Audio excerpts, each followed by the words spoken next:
All right, Alabama makes – how about this? Alabama making a trip to Madison, Big Ten country here, for an early start Saturday kickoff with Wisconsin. Alabama, 15.5-point road favorites, 51 being the total here in this game. A lot of people, you talk about overreactions, a lot of people a little panicking about Alabama because they looked so lethargic for 3 quarters against South Florida on Saturday. Number one, South Florida is a damn good team this year. I think Alex Golesh and the Bulls are going to be really good this year. And I think their defense is a lot better. And Brown in the offense is solid and going to be really good. I think they're a really good football team. I'm not going to – now, look, Alabama should have played better. They were sloppy. They turned it over. There was the bad snap exchange in the fourth quarter where they turned – definitely they didn't play their A game. Nothing close to it, Alabama.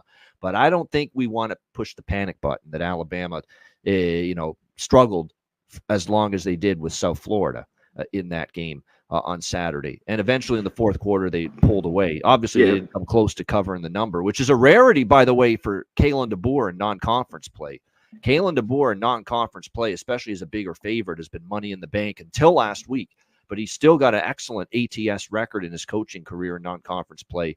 To be quite honest with you, I think you're getting a little bit of a bargain here, discount on Alabama. Because quite honestly, I think this line could have been closer to 3 touchdowns if they didn't look so, lethargic against South Florida. And keep in mind, South Florida gave Alabama fits last year when Nick Saban was still there.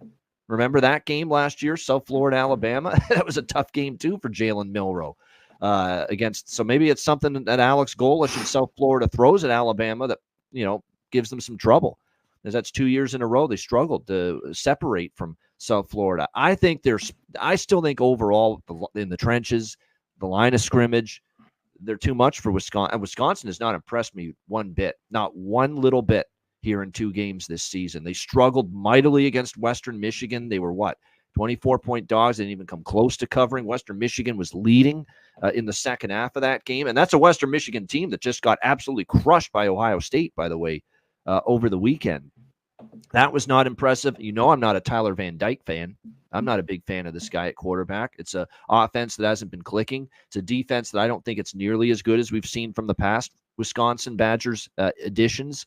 This is a lay it with the favorite or nothing for me. In fact, wouldn't be shocked if Alabama makes my card.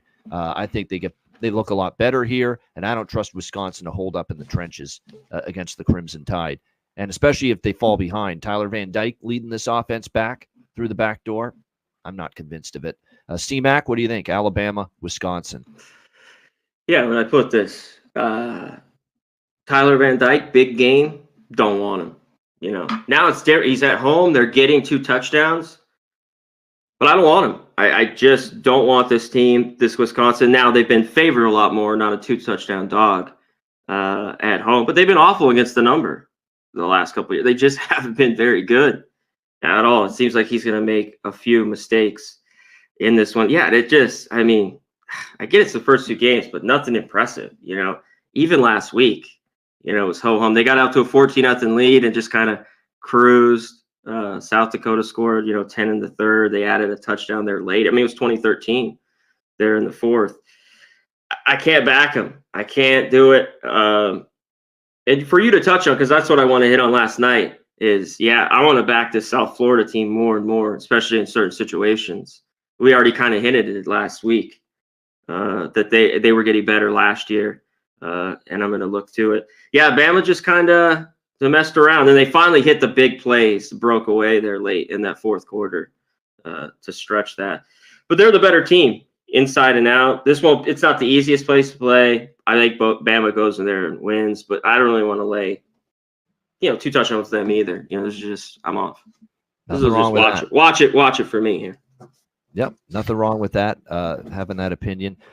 Like I said, with Wisconsin, I'm looking at their overall numbers so far through the first couple of games. Again, Van Dyke, 2 games, 60.3% completions, 6 yards per attempt. It's fucking dink and dunk with this guy every single year. There's no explosiveness pushing the ball down the field vertically. Forget it with this guy. My gosh, 1 touchdown, and that's against Western Michigan and South Dakota. You have 1 touchdown pass in those 2 games combined. No, this is Alabama or nothing for me. I'm not interested in Wisconsin here in this game. Let me look at their defense too, as far as they're not great against the run either. 121.5 rushing yards per game, 60th in the country. This Wisconsin defense so far this season. So I'm a little concerned about that.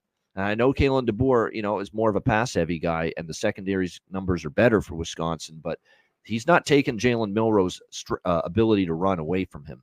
And we've seen that. He's more than willing to let Jalen Milroe run with the football when there's an opportunity. All right.